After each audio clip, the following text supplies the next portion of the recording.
Со прекин на работата во чувствителна дејност, како што е образованието, губат сите, и децата, и наставниците, и државата.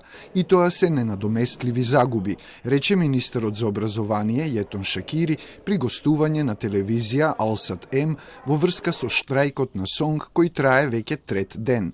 Според министерот, став и на владата и на Министерството за образование е дека треба да се зголемат платите на наставниците и дека низ преговори треба да се утврди најдобриот начин за тоа.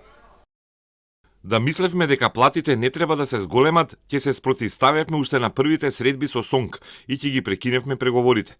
На секоја средба истакнуваме дека треба да се види секоја добра можност за да се зголемат. Но изминатите 2 години имавме здравствена криза и сите знаеме како функционираше образовниот систем во таа ситуација. И синдикатот и јас знаеме дека се боревме за опстанок, само да го заштитиме здравјето. Според министерот за образование, сега се прават буџетски анализи за што побрзо да се одговори на барањето на СОНГ и дека со измените на законот за минимална плата, сите што добиваат плата под минималната треба да се израмнат со неа, а по усвојување на минималецот во рок од 6 месеци треба да се усогласат и останатите плати. Нашиот ангажман е ова да биде што поскоро реално. Тоа зависи од буџетските средства што ни се на располагање. Бараме системско решение.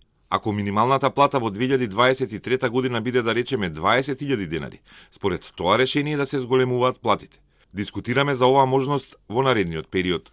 Членството на СОНГ штрајкува од почетокот на неделата поради непостигнатиот договор со владата на 2 средби за пораст на платите на наставниците во основното и средното образование и на воспитувачите во градинките согласно зголемената минимална плата. Поради тоа настава скоро и да нема во училиштата, а децата во градинките само се згрижуваат од заменски кадар.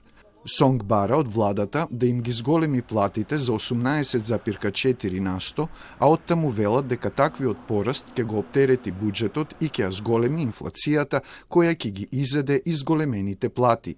Од владата повторуваат дека се отворени да продолжи диалогот со СОНГ, но засега нема најава за можна средба денеска меѓу двете страни.